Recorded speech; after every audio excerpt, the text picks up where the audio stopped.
You know, apparently, for the first time in about 36 years, the new guy says he's not going to show up for the White House Correspondents' dinner. Yeah. And, you know, there have been several presidents who didn't make all of them, but never in their first year. Yeah. And, you know, people bring up Reagan. Well, Reagan couldn't attend because he was recovering from being shot.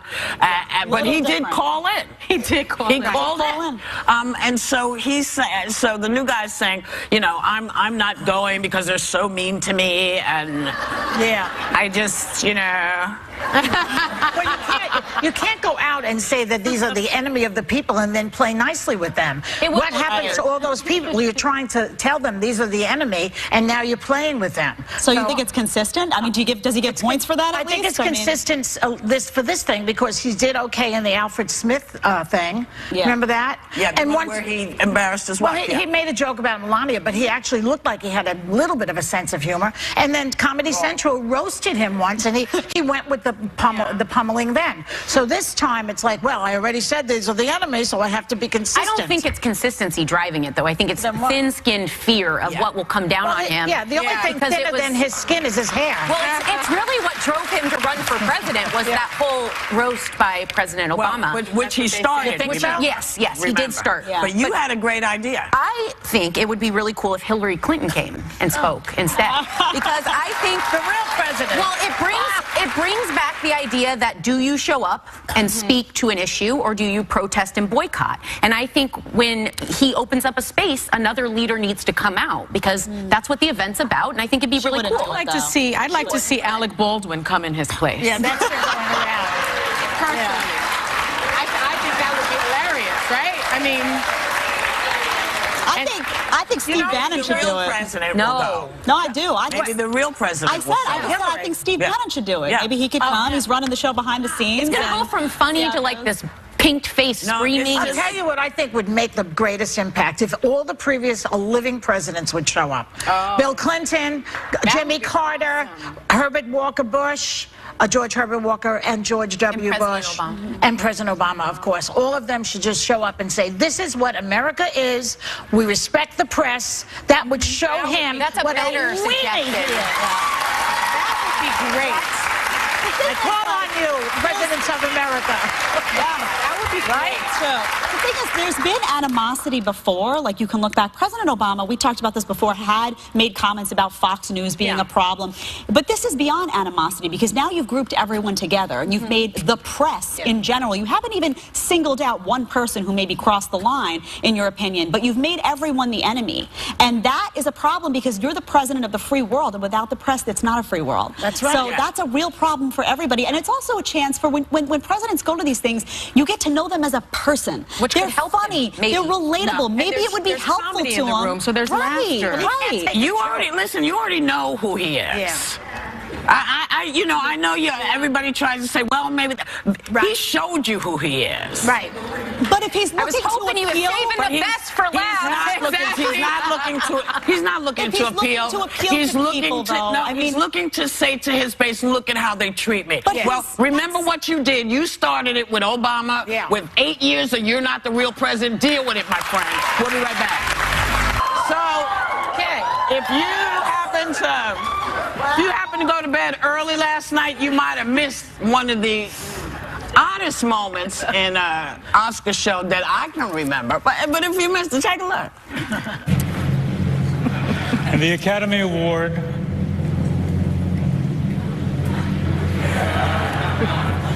for Best Picture. You're impossible. Come on. La La Land. There's a mistake. Moonlight, you guys won Best Picture. Moonlight, Best Picture.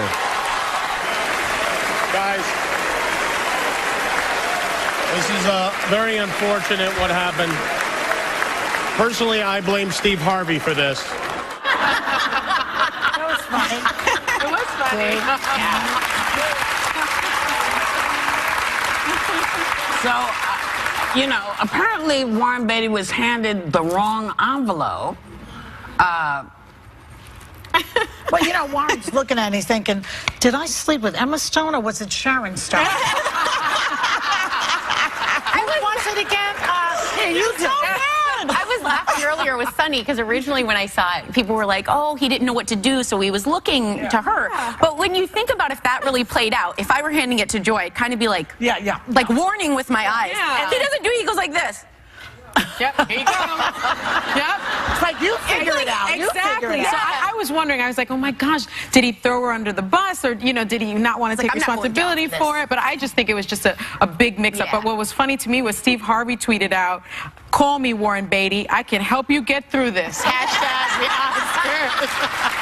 Which I love. I think it's okay. You know, I think when you watch something, you have this expectation that they're supposed to be superhuman. These things happen. It's okay. You know, I was watching at home. This is not supposed to happen. Right, but no, because it's never happened before. And the reason it's not supposed to happen is because when you get those envelopes, it goes in sequence. Yeah. You know, this is the envelope for this, this is the envelope for this. So somewhere, either her envelope, she put it down, maybe she, you know, maybe somebody picked it up and thought it had fallen or something. But that, because Price Waterhouse, and they're looking in to see, because they feel this is their mess up, has prided themselves on the 80 years or 79 years of this, of saying, you know, there's only one card per performer. Yeah. So it's kind of a crazy mix-up, but that's the Academy Awards. It's live, and that's why you want somebody like Jimmy Kimmel, because you need to be live. You need somebody who can do it. It knocked Trump off the front page for a second. For a second. Yeah, it's true. I want to say that PricewaterhouseCoopers did issue a statement on this mix-up. They say, we sincerely apologize to Moonlight, La La Land, Warren Beatty, Faye Dunaway, and Oscar viewers for the error that was made during the award announcement for Best Picture. The presenters had mistakenly been given the wrong category envelope, and when discovered, was immediately corrected. We are currently investigating, just as you said, Whoopi, how this could have happened, and deeply regret that this occurred. Yeah. See, when something like this happens to me, though, it's more important how you handle it. And I think the way they handled it was so professional and so nice, and it just showed their humanity. But they're actors, you know. They're people. Not everybody can do that, though. Well, a lot of people get really in-depth. But that's why these guys are these guys. Well, I appreciate them because I don't know that I'd be able to handle that so well. You will learn. But you might not be able to do it yet. Not yet. I can promise you not yet. But you learn how to do that because you're on live. You do it every day. I would have held on a little tighter if they ripped it out of my hands. I think as an Oscar winner, were you just shocked when you heard about this? I was just surprised because, you know, I know that when they give you that envelope, people hold on to those envelopes. Oh, they keep so there's only supposed to be one. Oh. You see what I'm saying? Yeah. So that this doesn't happen. Because can you imagine if a mix-up like this happened in the middle of the show?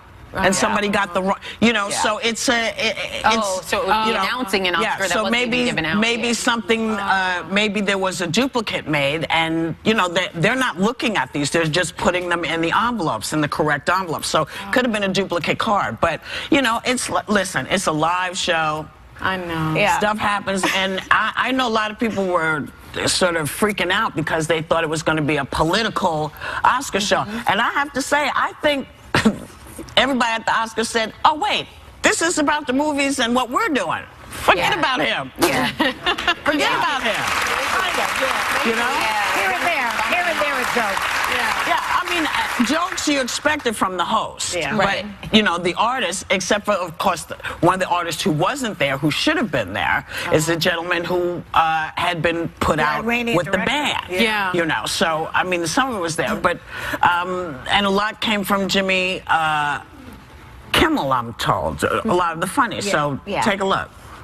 This broadcast is being watched live by millions of Americans and around the world in more than 225 countries that now hate us. I want to say thank you to President Trump. I mean, remember last year when it seemed like the Oscars were racist? You know, we're more than 2 hours into the show and Donald Trump hasn't tweeted at us once. And I'm starting to get worried about him.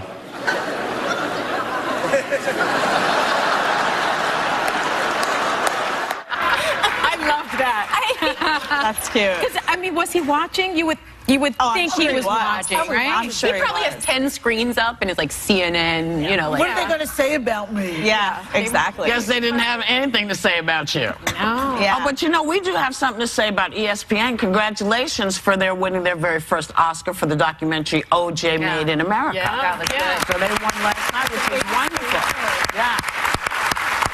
But it started, yesterday started out on quite a sad note with the loss of Bill Paxton, we were told that. Yes. He was complications during a surgery, 61 years old, you know. So young. And you knew him. Yeah, I knew him, and I knew Judge Wapner. Judge Wapner passed away. You know, Judge Wapner, y'all. I know. People's Court. He was People's Court. We the People's Court. I know. And then Game of Thrones star Neil Fingleton, who was only 36. He was the tallest man in the UK. 7'7". What did he die of? I think complications from his heart. Yeah, his heart. Oh, So it's just it was a sad. But they're all such great folks that we got to know them, so we celebrate that. And today's Black History Month, FYI, honors a man born into slavery who rose up to become one of the foremost civil rights leaders and education pioneers in American history. Booker T. Washington founded Tuskegee Institute in 1881, and in 1901 became the first black man invited inside the White House. It wasn't his only visit. He was presidential advisor for Theodore Roosevelt and William Howard Taft, who sought his counsel on racial matters. He actually got a person of color. He was also the first black person on a U.S. postage stamp. See, Booker T. Washington, people did learn about in school. He's one of the people that we've been talking about, a lot of black people for over the years who we don't even know who they are because we haven't gotten the right education. But I think Booker T. Washington, right? Yeah, that was Didn't we all learned about him? And Frederick Douglass. Yes. Some of us were. I'm still learning about him. Not everybody. He's doing some good things. He's running for the Senate in Omaha.